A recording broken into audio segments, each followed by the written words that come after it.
On today's show, the Houston Rockets national criticism is back on the menu. Guys calling the Rockets a circus, a tire fire, plus painting Stephen Silas as a victim of the Houston Rockets rebuild when he's one of the main culprits for why the Rockets are where they are currently at in this stage of the rebuild, plus a little bit of hope and optimism towards the future. More smoke about a potential James Harden return, all of that and more coming up right here at Locked On Rockets. This is Mission Control, Houston. Ignition sequence start. The Houston Rockets select Jalen Green, Alperen Sengun, and Jabari Smith Jr. T-minus 15 seconds. Guidance is internal. Every time I step on that floor, I'm coming. Hey, Houston fans, I am so happy. You're getting somebody who's going to come in with a chip on their shoulder, somebody who's going to come in and compete from day one. 6, 5, 4, 3, 2, 1.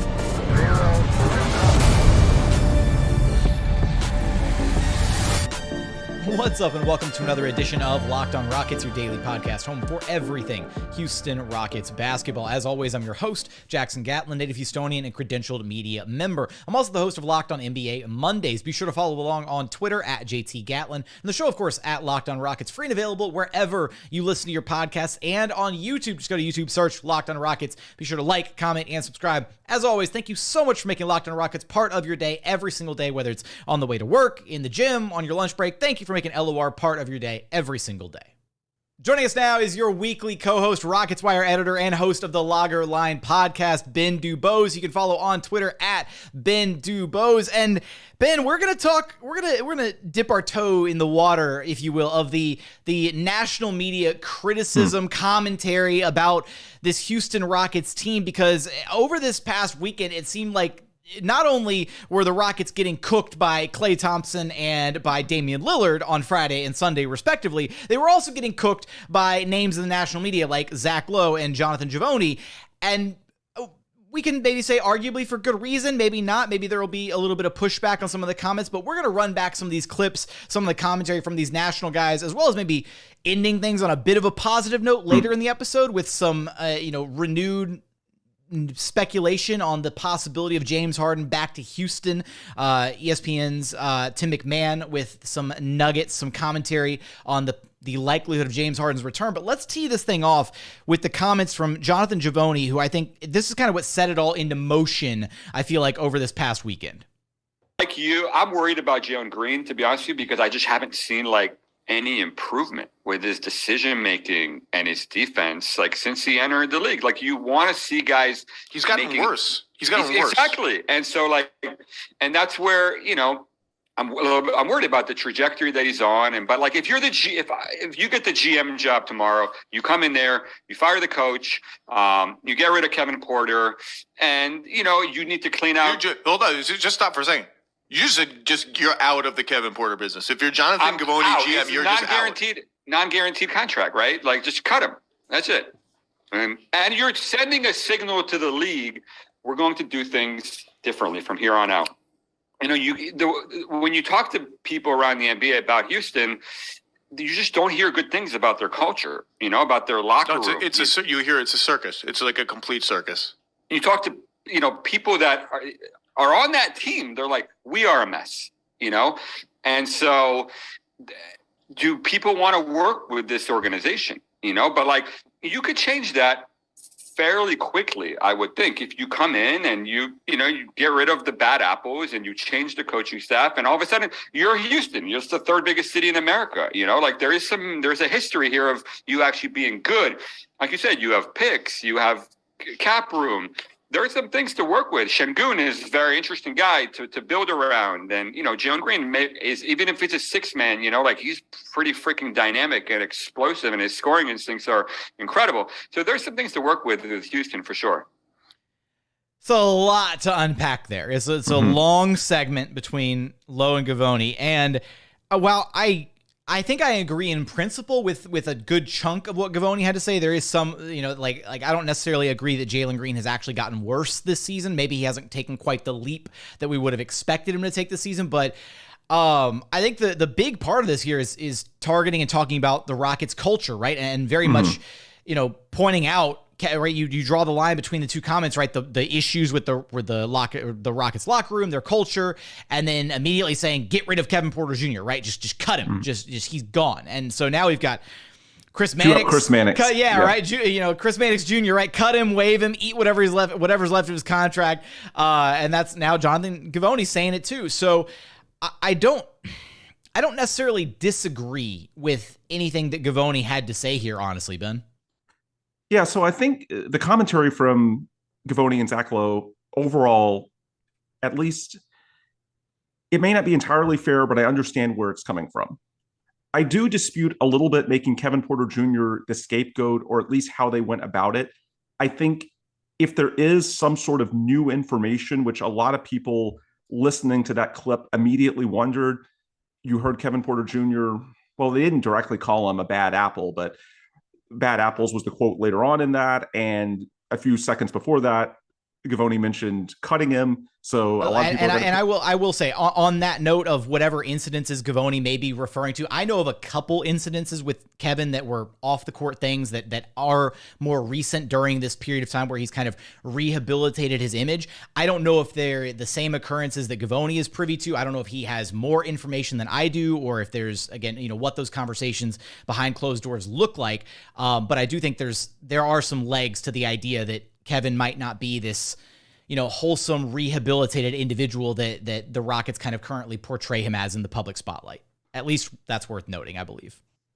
Okay, well, I will say from my perspective, I have not heard the people that I talk to in and around the building speak well of him in regards to being a positive influence around the team. Of course, there's some frustration because the team is just awful. And I don't think anyone goes to work every day in a fully positive frame of mind when the team is 13-47 and they're about to lose double-digit games in a row for the second time in, a few weeks.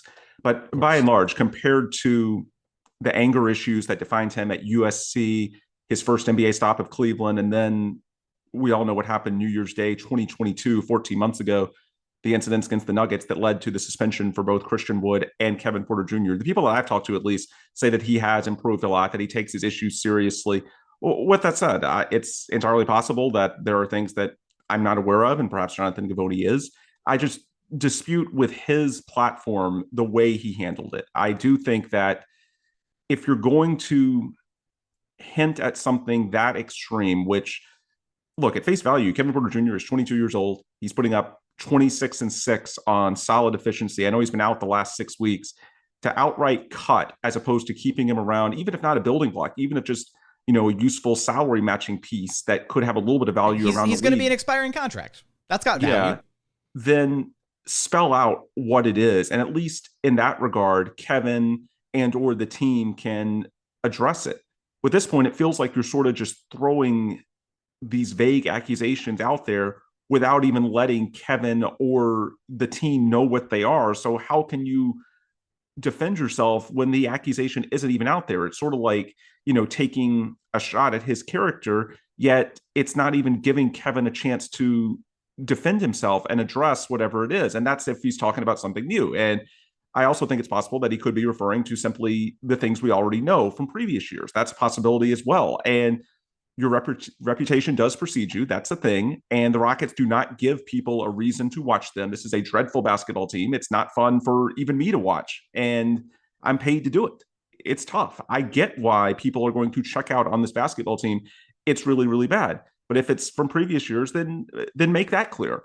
Just don't go with the vague approach. At least own up to what it is you're trying to say. Because if it is based on previous years, I think that's important context. Because the way it was presented, a lot of people on Twitter immediately started wondering, are there these new things this year that we just haven't heard about yet? And perhaps there are. But I think if you're going to make that allegation, at least do it specific enough that, the team, the Rockets can, and Kevin himself, if he chooses, can address them as opposed to doing them in a vague way like this.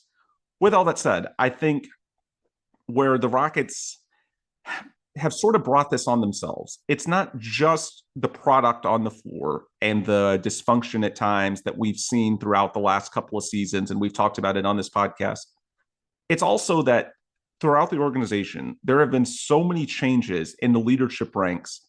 We're not just talking about a really young roster and players like Kevin Porter Jr. which, even if I think the scapegoating of him individually is a bit much, look, that's just one small component of the broader conversation that Givony and Lowe were getting at there. When you look at this roster, it's not just a rebuild. It's that the entire organization over the last 3 years has really turned over. When you look at the leadership positions, Tillman Fertitta as owner, Rafael Stone as GM, Stephen Silas as head coach.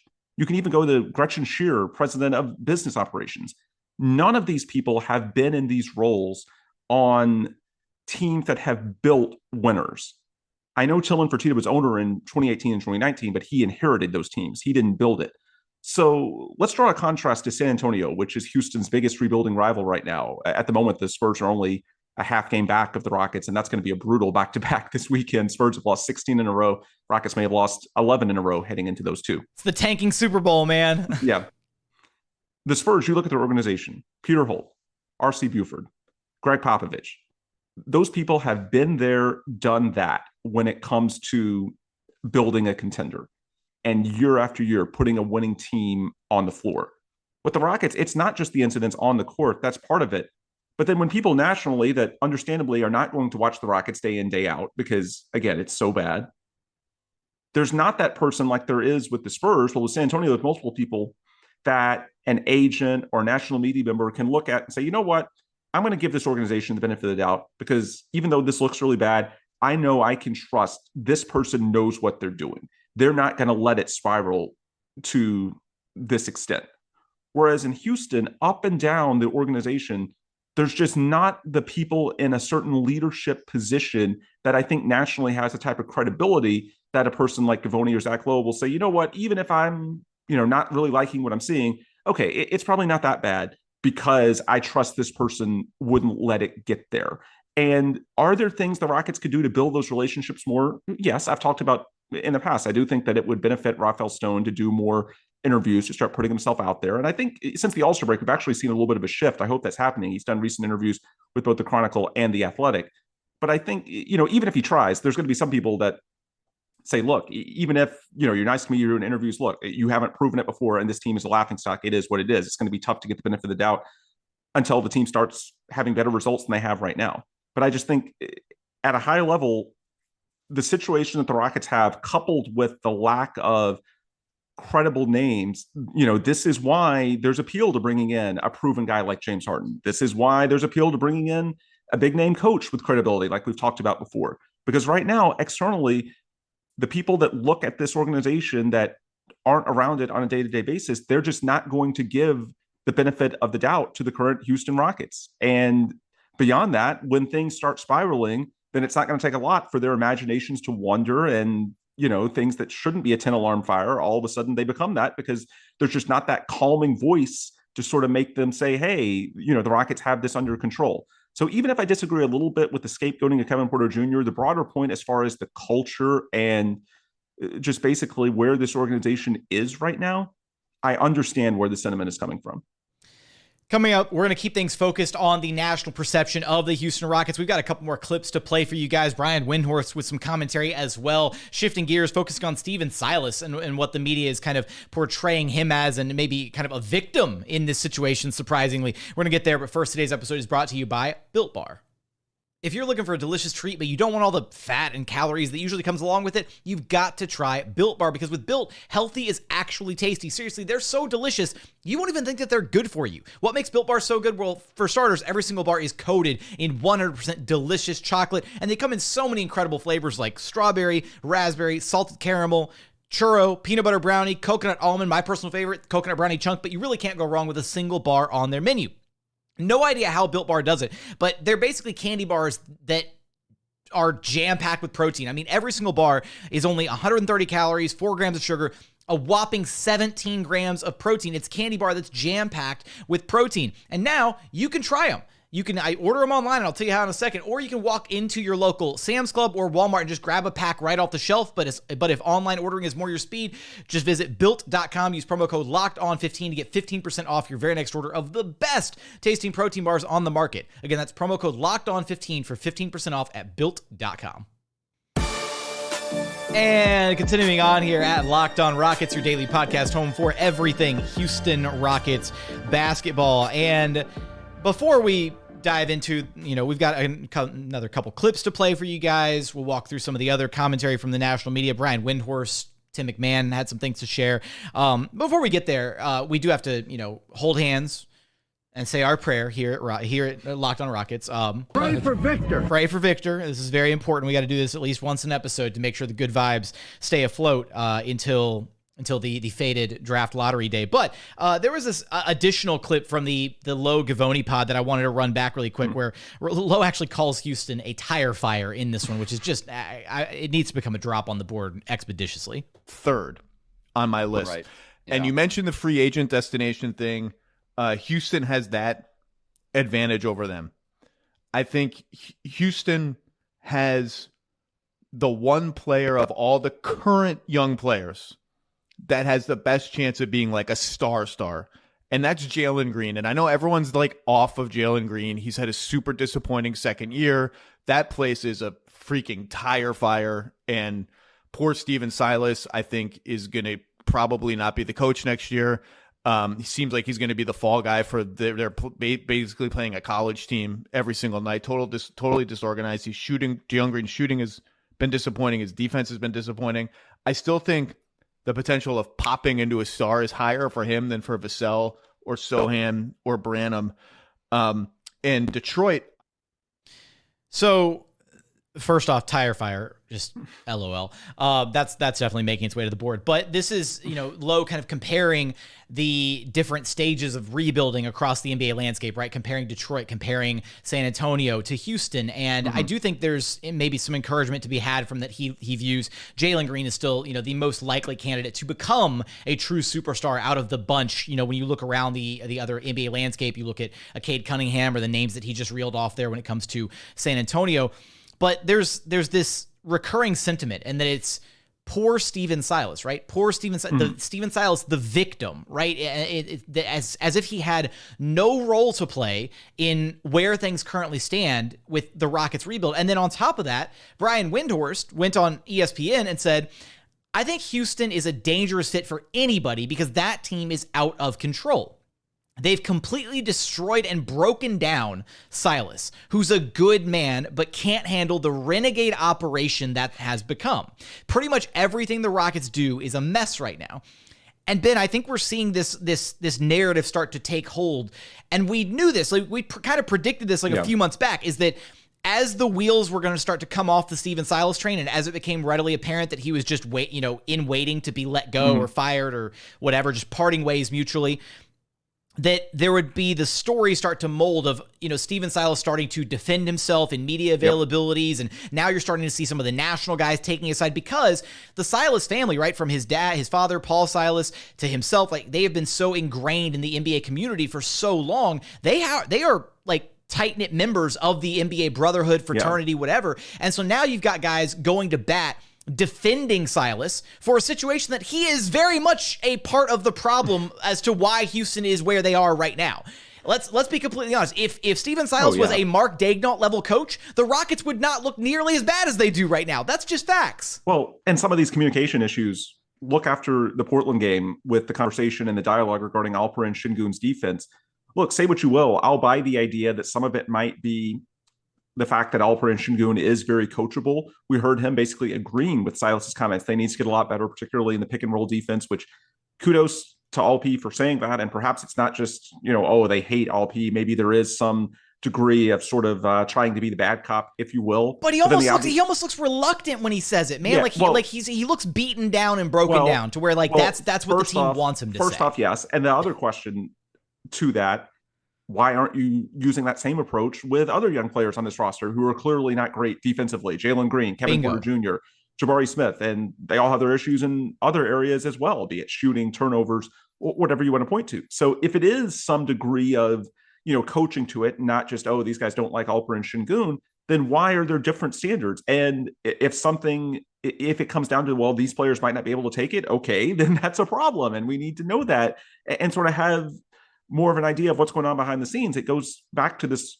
overall theme of sort of communication and, tying into some of the broader questions about, just overall the level of dysfunction that some people have questioned about this organization all season long and really going back to last year as well. And Well, there's no accountability, right, Ben? Like, we've been clamoring for accountability all season long, and the issue is the only player that seemingly gets held accountable routinely is Alperen Sengun. And when it's one player, when you're holding one guy accountable, it's not accountability, it's scapegoating at that point. Yeah. So here's the thing, to tie it into sort of the broader narratives. I think with Silas and letting him finish the year, it's sort of similar to their overall communications approach, which is just put your head down, try to get through this year as quickly and quietly as you can, and deal with all this stuff in the offseason. I think a lot of things are going to shift as soon as the season ends on April 10th or whatever the day is, because we know obviously this offseason they're going to be bringing in one more high lottery pick, but also the pivot to trying to win, all the cap space. A lot of things are going to change. And so I think, we talked earlier about the total, besides just having revamped leadership, the fact that you don't really see that many interviews. Now, I think some of it organizationally, they felt a little bit burned because definitely, Tillman Fertitta and Daryl Morey did some interviews in the 2018, 2019 range that they, regret. There were some podcast comments, some tweets here or there that they wish they could take back. And so I think some of it is organizationally perhaps overcorrecting a little bit to that. As with most things, there's a balance. But I also think, some of it is that with so much turnover and people, stepping into these leadership roles for the first time, then, it can be beneficial to get your message out to the national media and also to the fan base here locally that, hey, I do know what I'm doing. There is a plan. And so, as with most things, there's a balance. I think you don't want to do it too much because, you can say all the positive things and people are going to say, look, even if, you're a nice guy and you're transparent and you're doing all the little things, well, the product on the floor looks like this. So at the end of the day, that's what you're judged by. Again, that's true. And so I think they just sort of say, hey, it's just not worth it now. Let's just put our head down and get through it. And I think the Stephen Silas decision-making plays into that as well, because I just think that once the season got into the second half, I don't think it was really politically tenable to let him go in December immediately after his dad died. And then I think as the season got into its second half, there's like a urge to making a coaching change. Obviously, it's tough on the locker room. The young players are going through a lot already. And it looks like... Hey, Atlanta did it. I know. And they're pushing for playoffs. Keep in mind, they're incentivized to try and win now, whereas the Rockets fair. the Rockets are trying to just play out the string. But then when you see Stephen Silas doing things like he's actively coaching to try and win games and sacrificing development to do so, that's when you start approaching danger territory. Of it's very clear Stephen Silas is coaching for himself at this point and not for the team, not for the future. And some of these leaks that, again, we don't know for a fact that some of these things are coming from Camp Silas, but it's definitely possible. I think they see the writing on the wall. The thing is, if he feels like he's a lame duck, that he's just coaching out the string and he's increasingly frustrated and throwing up his hands, then at the end of the day, what are you really saving by delaying? I think, the thought process was, well, you wait to the offseason. It's easier to just sort of have a mutual parting of ways, say that, well, when we hired him in 2020, James Harden was on the roster. We wanted him to have a heliocentric role similar to, Harden in the Rockets, similar to Luka in the Mavs when Silas was the, top offensive guy there, and so on and so forth, and basically make it to where it doesn't look like you're throwing him under the bus, and perhaps it keeps him from airing the dirty laundry. Because again, he is, and especially his camp, very well respected in NBA circles. Well, if this stuff is going to happen anyway, then what are you really saving yourself from? Again, it's just sort of, I'm not going to say that the other way is clearly better because, to some degree, you're damned if you do, damned if you don't with some of these communication dynamics. When the team is this bad and this much of a tire fire, there's only so much dressing up that you can do. But I do think that at least, it's a question worth being raised because, again, I think a lot of the thought process was, it would just be a cleaner split after the season. It's not worth doing it with over half the season already gone, basically 3/4 of the season at this point. And so I understand the thought process of just, run the clock out, keep your head down, and just make this, as quiet as possible until the pivot point, which is the day this season ends and you get to the off season. But again, I just think that, some of these leaks, it's a reminder that, again, it's not like this path is foolproof either. I mean, you're going to get, a ton of bad PR no matter what you do. There's going to be bumps and bruises in the road along whatever path you take. Yeah. So if that's the case, then maybe you just say, screw it, do what I think is best for basketball. Don't worry about the PR because the PR is going to be bad anyway. I don't know. Again, you can make cases both directions, but it's just a reminder that not going to say that they clearly made a mistake with some of their messaging and these strategies, but not going to say that the path they chose was clearly the right one either, because again, I think some of the current dynamics are a direct result of it. Absolutely. Absolutely. What the good news is we do have a bit of, look, it's been really, we've been tackling all this really negative press and pub for the Rockets over these first two segments. We have a little bit of positive news to talk about, some positive speculation coming up here in the final segment about a potential James Harden return. We're going to get there in just one moment, but first, today's episode is brought to you by LinkedIn. These days, every new potential hire can feel like a high-stakes wager for your small business. You want to be 100% certain that you have access to the best, most qualified candidates available. That's why you have to check out LinkedIn Jobs. LinkedIn Jobs helps you find the right people for your team faster and for free. It's so easy to create a free job post on LinkedIn Jobs. Then all you do is add the job and the purple hashtag hiring frame to your LinkedIn profile to spread the word that you are hiring. Simple tools like screening questions make it incredibly easy to focus on candidates with just the right skills and experience so you can quickly prioritize who you'd like to interview and hire. It's why small businesses rate LinkedIn Jobs #1 in delivering quality hires versus leading competitors. LinkedIn Jobs helps you find the qualified candidates that you want to talk to faster. Post your job for free at linkedin.com/lockedonnba. That's linkedin.com/lockedonnba to post your job for free. Terms and conditions apply. And final segment here at Locked On Rockets, your daily podcast home for everything Houston Rockets basketball. Now, even though Brian Windhorst did have some negative comments about the Houston Rockets, he and ESPN's Tim MacMahon were on a podcast recently together, and MacMahon dropped some nuggets about the potential possibility of a James Harden return and how legitimate some of the rumors are surrounding that. So let's go ahead and hear what those guys had to say. Christmas Day, Woj comes out with that story that Houston wants to go back after Harden. And it was like, whoa. And not just that Houston wants to, but like Houston believes it is a legitimate possibility. And that's not coming out of thin air.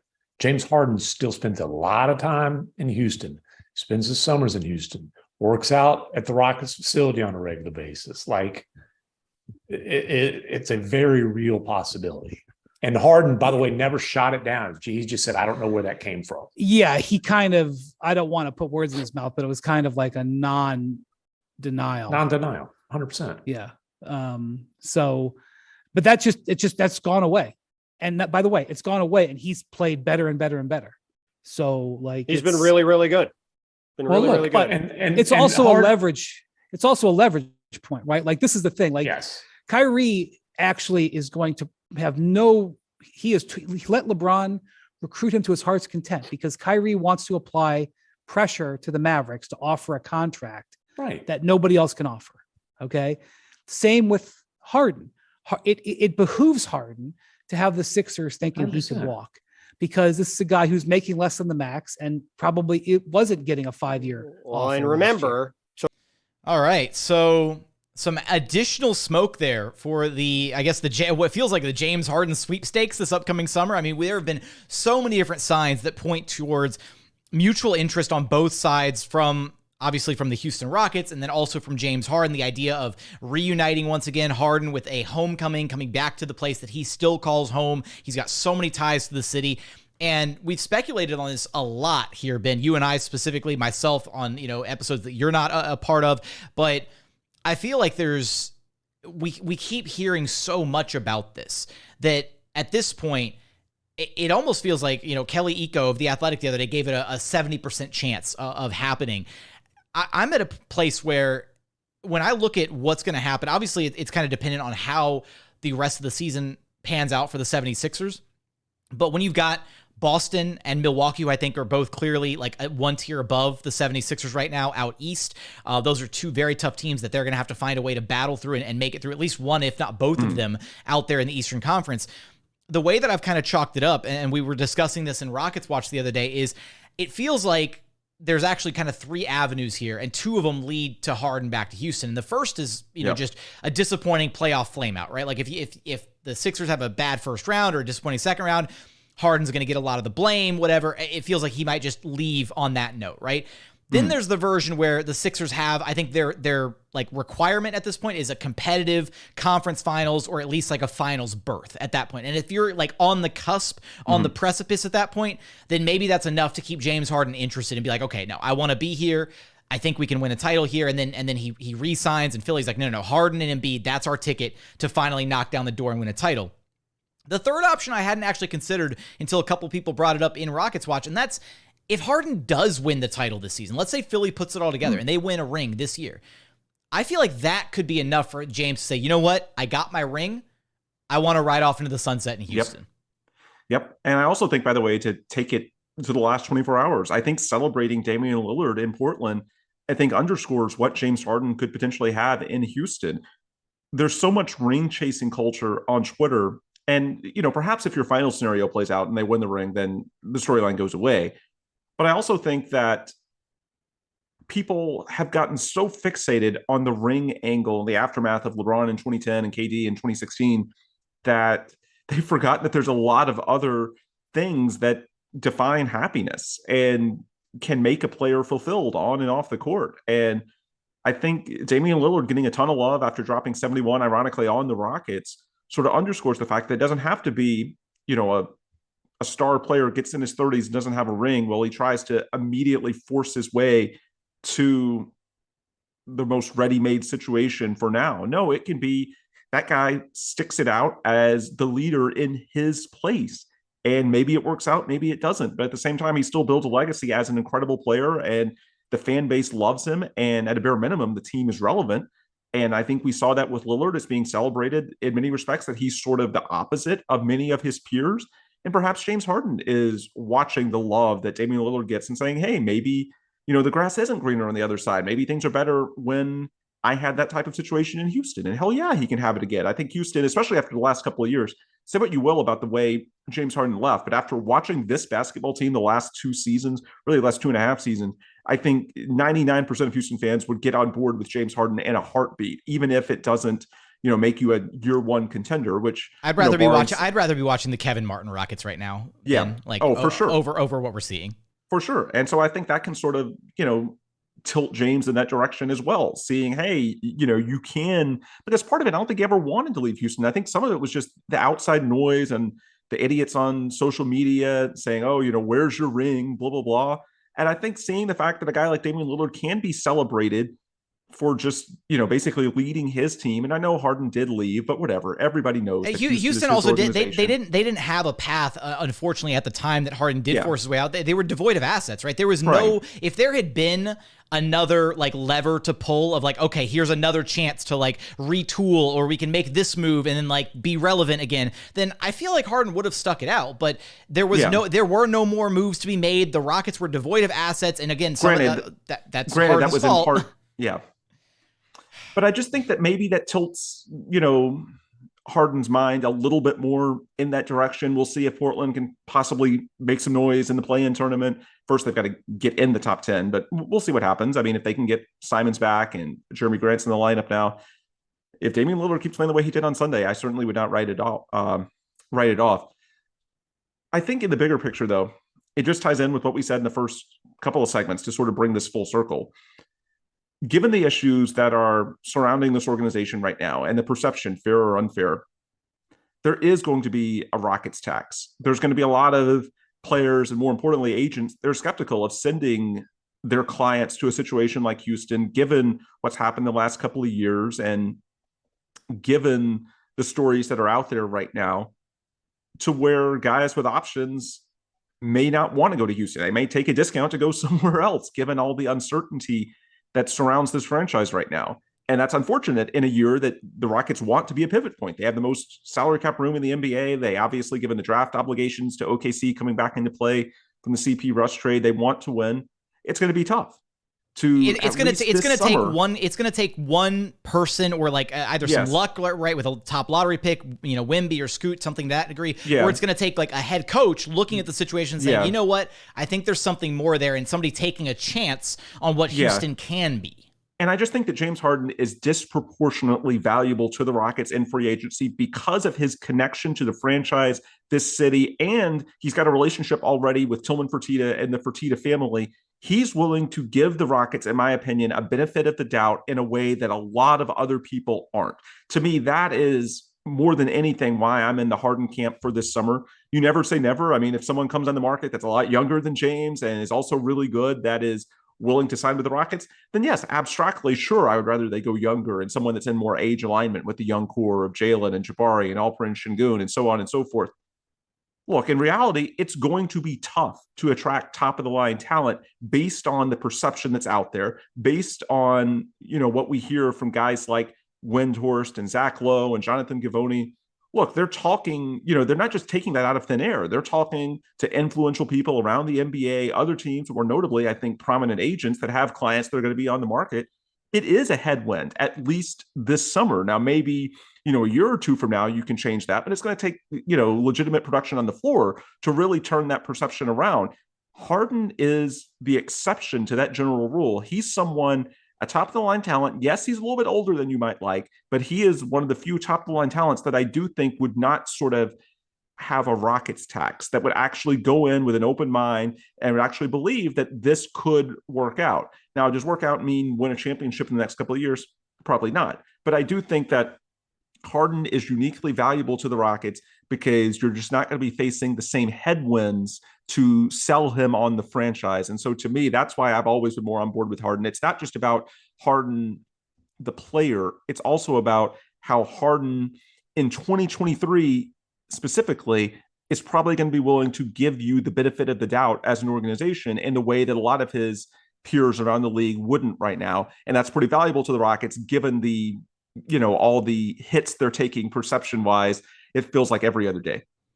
Harden, the player, is pretty good too. It's an added sure. There's so much there's so much like off the court calculus, but the I watched that Harden, game against Memphis the other day. My God, he's still got it. Like, he might not be the MVP 36 a night unguardable toward James Harden, but he can still play at a very, very high level, and he would immediately elevate this organization back to, again, a level of respectability by himself overnight. And that's what they need. That they just need that one tipping point, right? Whether it's a coach, whether it's Harden, whether it's Wemby, whatever. Ideally, it is. all of the above. Ideally, yeah. Give me all of it, right? Just the Rockets have been so bad for so many years. To bring it full circle, the issue now is that they have literally none of those things. So anything becomes a tire fire from a PR perspective, just because there's not those people there that people on the outside trust and say, hey, they've got this. They're going to keep this controlled. It's a circus. There's just not it's that like a trust complete circuit. Yeah, there's just not that trust right now. And even if it's unfair, again, I understand where that type of criticism is coming from. Absolutely. Yeah. It's not without warrant, honestly, at this point. But Ben, you know the drill. Let everybody know where they can track you down at. Yep. The Rockets Wire on Twitter, the Logger Line on Twitter, and of course me, Ben DuBose on Twitter, and then the website rocketswire.usatoday.com for all of your daily Houston Rockets coverage. That's going to do it for another edition of Locked On Rockets. As always, thank you so much for checking out the show. If you haven't done so yet, please consider subscribing wherever you listen to your podcast. That's Apple, Spotify, Google, the Odyssey app, free and available on all podcast platforms, including YouTube. Just go to YouTube, search Locked On Rockets. Be sure to like, comment, and subscribe. Let us know your thoughts on the national criticism of the Houston Rockets. Let us know your thoughts on a potential James Harden return. But as always, thank you so much for watching. Thank you so much for listening. And we look forward to having you back right here at Locked On Rockets, your daily podcast home for everything Houston Rockets basketball.